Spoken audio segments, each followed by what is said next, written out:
যুক্তরাষ্ট্র ও যুক্তরাজ্যে ৩০ কোটি ডলার পাচারের অভিযোগে শেখ হাসিনা ও জয়ের বিরুদ্ধে দুদকের অনুসন্ধান শুরু। রোহিঙ্গা প্রত্যাবাসন করতে না পারলে এই অঞ্চলে স্থিতিশীলতা আসবে না বলেছেন পররাষ্ট্র উপদেষ্টা। ভূরাজনৈতিক সম্পর্কে গুরুত্ব আরোপ।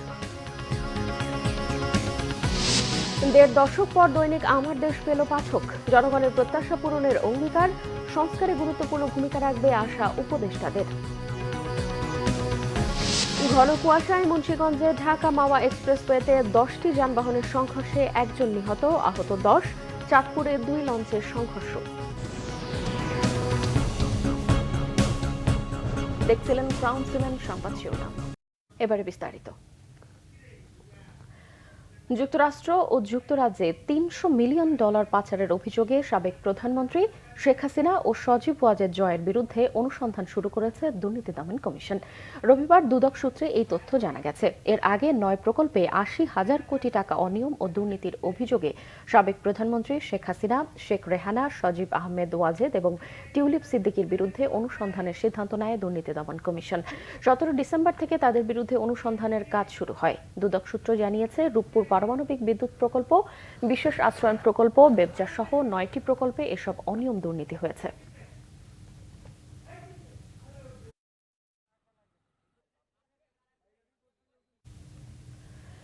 পররাষ্ট্র উপদেষ্টা তৌহিদ হোসেন বলেছেন, রোহিঙ্গাদের অধিকার সহ নিরাপদ প্রত্যাবাসন করতে না পারলে এই অঞ্চলে শান্তি প্রতিষ্ঠিত হবে না। বিস অডিটোরিয়ামে এক অনুষ্ঠানে তিনি এসব কথা বলেন। নিরাপদ ও সমৃদ্ধ বঙ্গোপসাগর এলাকা গড়ে তুলতে স্থিতিশীলতার তাগিদ দেন পররাষ্ট্র উপদেষ্টা। এজন্য রোহিঙ্গা প্রত্যাবাসনে সকল অংশীজনকে সহযোগিতার আহ্বান জানান তৌহিদ হোসেন। তিনি আরও বলেন, বঙ্গোপসাগর অর্থনীতি ও ভূকৌশলগত কারণে গুরুত্বপূর্ণ হয়ে উঠেছে। এ কারণেই আঞ্চলিক ও আন্তর্জাতিকভাবে বঙ্গোপসাগর এলাকা বড় বড় শক্তির নজর পড়েছে। এখন এটা সহযোগিতা ও প্রতিযোগিতার কেন্দ্রবিন্দু। বঙ্গোপসাগর যাতে সহযোগিতার কেন্দ্রে পরিণত হয় সেই চেষ্টা চলছে বলেও জানান পররাষ্ট্র উপদেষ্টা।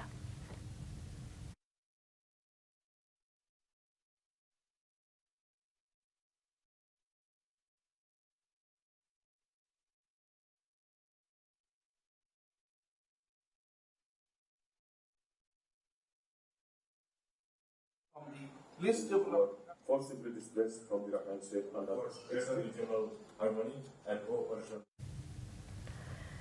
শিক্ষা উপদেষ্টা ডক্টর ওয়াহিদ উদ্দিন মাহমুদ বলেছেন, শিক্ষকদের আলোচনায় শুধু রাজনীতি, গবেষণা থাকছে না।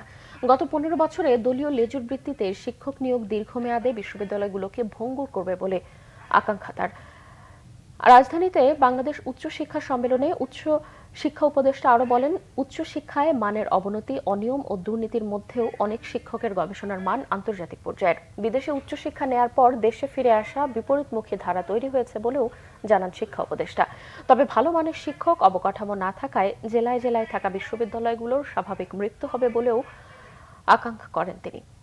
দলীয়করণ বাদ দিয়ে মেধার স্বীকৃতি দেয়া হলে উচ্চশিক্ষার মান উন্নয়ন সম্ভব বলেও মত দেন শিক্ষা উপদেষ্টা।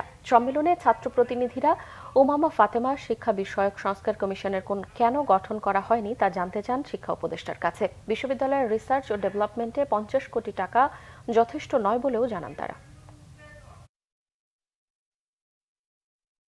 জুলাই আগস্টের অভ্যুত্থান চলাকালীন সময়ে হত্যাকাণ্ড সহ মানবতা বিরোধী অপরাধ এবং গত 16 বছর ধরে গুম, ক্রসফায়ারের মতো যে মানবতা বিরোধী অপরাধ, পিলখানা হত্যাকাণ্ড এবং হেফাজতে ইসলামের হত্যাকাণ্ড, হেফাজতে ইসলামের উপরে 2013 সালে যে ম্যাসাকার চালানো হয়েছিল, মোটা দাগে এই কয়েকটি বিষয়ের অভিযোগ আন্তর্জাতিক অপরাধ ট্রাইব্যুনালে এসেছে।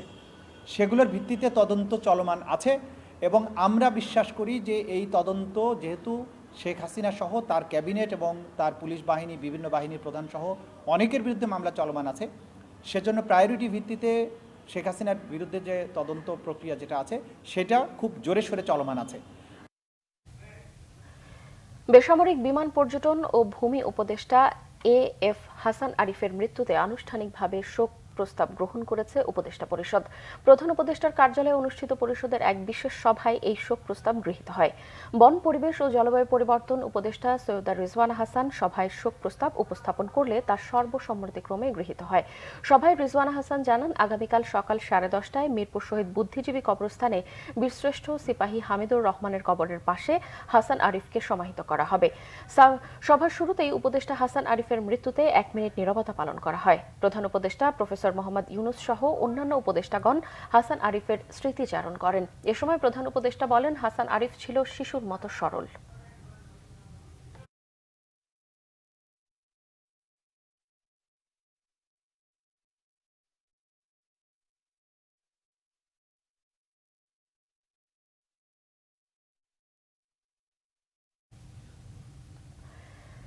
দেড় দশক পরে পাঠকের হাতে দৈনিক আমার দেশ পত্রিকা।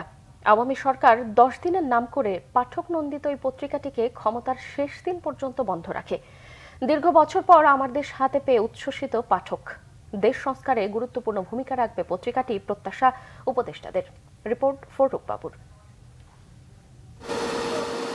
গভীর রাতে প্রেসের এই শব্দ দেশের গণমাধ্যমে এসেছে স্বাধীনতার নব আওয়াজ।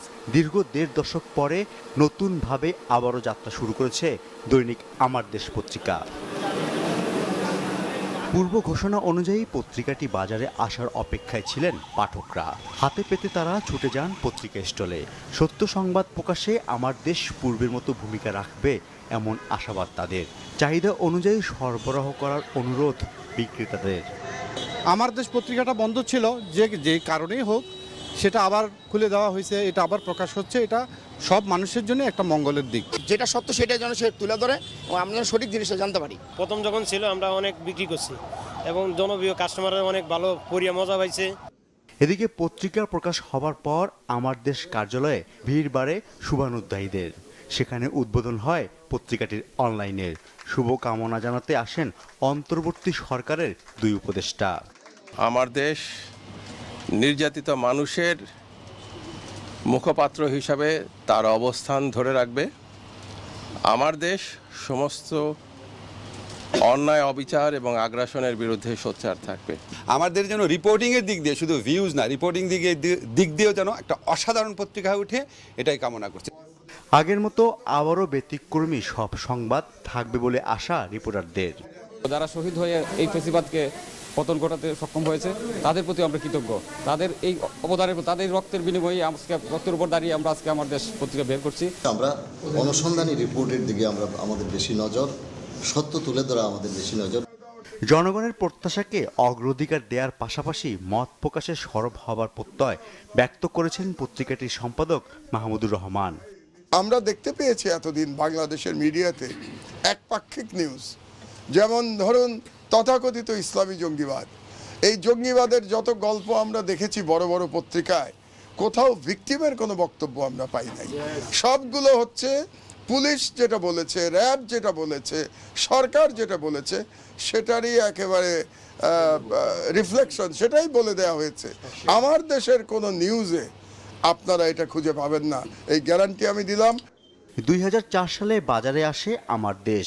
পরে আওয়ামী লীগ সরকারের রোশনালের পরে পত্রিকাটি 2013 সালের 11 এপ্রিল বন্ধ করে দেয়া হয় আমার দেশের প্রকাশনা। ক্ষমতার পালাবদলের 1.5 মাস পরে 5.5 বছরের নির্বাসিত জীবন কাটিয়ে পত্রিকাটির সম্পাদক ও প্রকাশক মাহমুদুর রহমান দেশে ফেরেন। তার নেতৃত্বে কারওয়ান বাজারের নতুন কার্যালয় থেকে পুনরায় আবার প্রকাশ হচ্ছে আমার দেশ পত্রিকা। ফররুখ বাবু, বাংলা ভিশন, ঢাকা। শিক্ষা উপদেষ্টা ডক্টর ওয়াহিদুদ্দিন মাহমুদ বলেছেন, শিক্ষকদের আলোচনায় শুধু রাজনীতি, গবেষণা থাকছে না। গত 15 বছরে দলীয় লেজুর ভিত্তিতে শিক্ষক নিয়োগ দীর্ঘমেয়াদে বিশ্ববিদ্যালয়গুলোকে ভঙ্গুর করবে বলে আশঙ্কা তার। রাজধানীতে বাংলাদেশ উচ্চশিক্ষা সম্মেলনে শিক্ষা উপদেষ্টা আরও বলেন, উচ্চশিক্ষায় মানের অবনতি, অনিয়ম ও দুর্নীতির মধ্যেও অনেক শিক্ষকের গবেষণার মান আন্তর্জাতিক পর্যায়ের।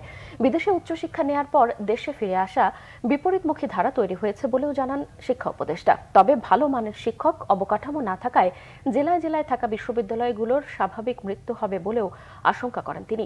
দলীয়করণ বাদ দিয়ে মেধার স্বীকৃতি দেয়া হলে উচ্চশিক্ষা শিক্ষার মান উন্নয়ন সম্ভব বলে মত দেন শিক্ষা উপদেষ্টা। সম্মেলনে ছাত্র প্রতিনিধি উমামা ফাতেমা শিক্ষা বিষয়ক সংস্কার কমিশনের কেন গঠন করা হয়নি তা জানতে চান শিক্ষা উপদেষ্টার কাছে। বিশ্ববিদ্যালয়ের রিসার্চ অ্যান্ড ডেভেলপমেন্টে 50 কোটি টাকা যথেষ্ট নয় বলেও জানান তারা।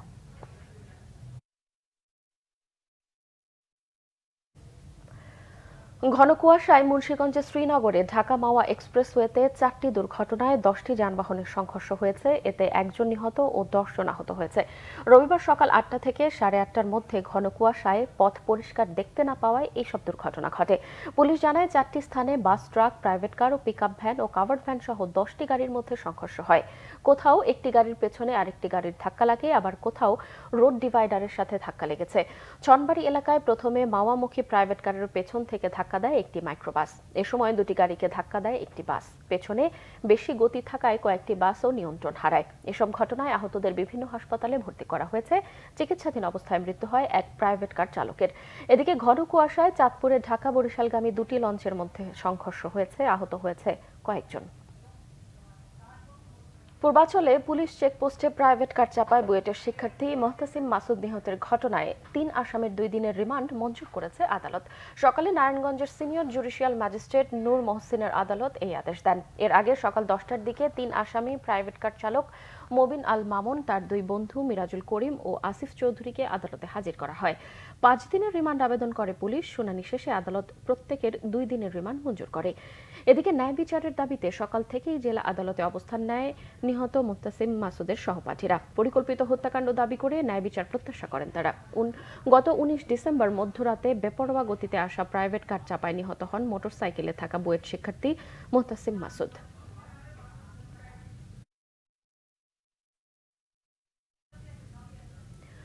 রোদের দেখা মেলায় ঢাকার আকাশের মেঘলাভাব অনেকটাই কেটে গেছে, তবে ঠান্ডা অব্যাহত রয়েছে। উত্তরের জেলাগুলোতে বইছে মৃদু শৈত্যপ্রবাহ। রাজধানীর কুয়াশা আর হিমেল বাতাসে মাঝেই সকাল থেকেই দেখা মিলছে সূর্যের। চলতি মাসে শীতের তীব্রতার শঙ্কা না থাকলেও জানুয়ারিতে শৈত্যপ্রবাহ নামতে পারে, তবে তা তীব্র হবে না বলে জানিয়েছে আবহাওয়া অধিদপ্তর। এদিকে ঘন কুয়াশা আর কনকনে শীতে কাবু হয়ে পড়েছে চলনবিলের অধ্যুষিত নাটোর অঞ্চলের মানুষ।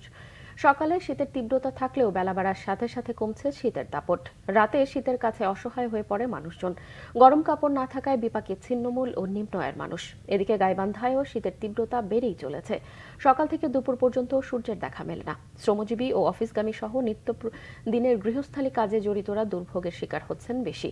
ডায়রিয়া ও শীতজনিত রোগে শিশু সংখ্যা বেড়েই চলেছে হাসপাতালগুলোতে। অন্যদিকে চুয়াডাঙ্গায় কমেনি শীতের তীব্রতা। ভোর থেকেই ঘন কুয়াশায় ঢাকা রয়েছে চারপাশ। ঠান্ডা বাতাসে দিশেহারা হয়ে পড়েছে সাধারণ মানুষ। ব্যাহত হচ্ছে তাদের স্বাভাবিক কাজকর্ম।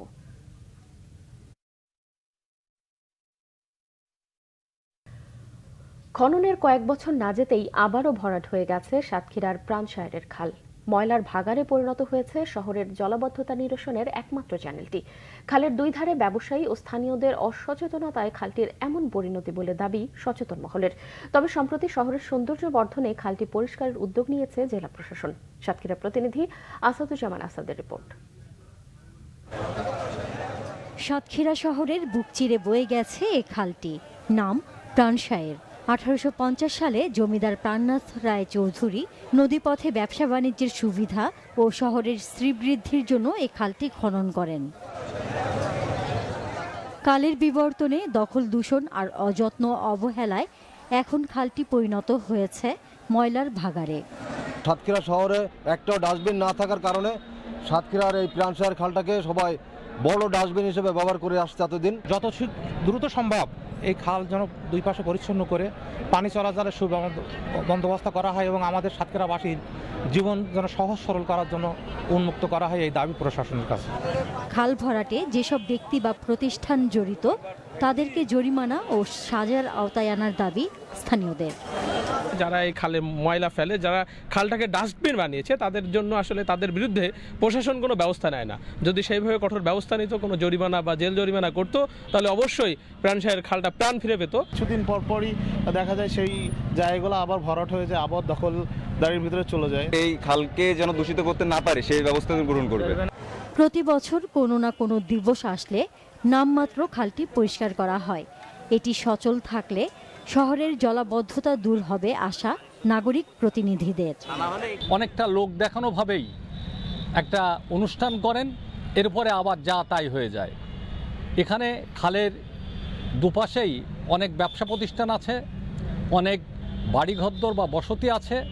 তারা এই খালটাকে আবর্জনার স্তূপে পরিণত করেছে। এটা যেন সাতক্ষীরা শহরের এখন ডাস্টবিন। ইনশাল্লাহ এই পরিষ্কার পরিচ্ছন্ন এবং বৃক্ষরোপণ কাজ যতক্ষণ না পর্যন্ত সমাপ্ত না হবে ততক্ষণ যুবদল প্রশাসনের পাশে থাকবে ইনশাল্লাহ। স্বচ্ছতার ভিত্তিতে এবং সাধারণ মানুষের অংশগ্রহণে প্রশাসন যে উদ্যোগ নিয়েছে, এই উদ্যোগে সাতক্ষীরার প্রাণসায়ের খাল আবার প্রাণ ফিরে পাক এই প্রত্যাশা আমি করি। অবৈধ স্থাপনা উচ্ছেদের পাশাপাশি সৌন্দর্য বৃদ্ধির জন্য খালের দুধারে ওয়াকওয়ে করারও আশ্বাস দিয়েছেন জেলা প্রশাসক। প্রাণসায়ের খাল এটা সাতক্ষীরা আসলে প্রাণ, আমরা এটাকে প্রাণবন্ত করতে চাই এবং এটাকে আমরা তার জন্য যা যা করণীয় আমাদের সরকারের পক্ষ থেকে, প্রশাসনের পক্ষ থেকে আমরা তা করব। খালটি বাঁচিয়ে রাখতে সবার সচেতনার তাগিদ দিয়েছেন বিশিষ্টজনরা। Bangla vision news desk. সংবাদ শেষ করব ক্রাউন 7 শিরোনামগুলো আরো একবার জানিয়ে।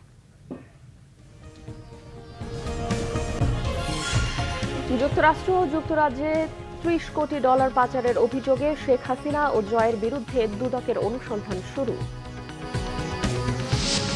রোহিঙ্গা প্রত্যাবাসন করতে না পারলে এই অঞ্চলে স্থিতিশীলতা আসবে না বলেছেন পররাষ্ট্র উপদেষ্টা। ভূ রাজনৈতিক সম্পর্কে গুরুত্ব আরোপ। 1.5 দশক পর দৈনিক আমার দেশ পেল পাঠক। জনগণের প্রত্যাশা পূরণের অঙ্গীকার, সংস্কারে গুরুত্বপূর্ণ ভূমিকা রাখবে আশা উপদেষ্টাদের। ঘন কুয়াশায় মুন্সিগঞ্জে ঢাকা মাওয়া এক্সপ্রেসওয়েতে 10টি যানবাহনের সংঘর্ষে 1 জন নিহত, আহত 10। চাঁদপুরে 2 লঞ্চের সংঘর্ষ। দর্শক, এই ছিল এখনকার মতো। পরের সংবাদ বিকেল 4টায়। এর আগে দুপুর 3টায় রয়েছে নিউজ টপ 10 দেখার আমন্ত্রণ রইল। এছাড়াও বাংলা ভিশন সংবাদ ও সংবাদ সংশ্লিষ্ট অনুষ্ঠান দেখতে ভিজিট করুন www.bbnews24.com ও facebook.com/banglavishnewse এবং সাবস্ক্রাইব করুন youtube.com/banglavishnewse। এখন সঙ্গে থাকায় ধন্যবাদ।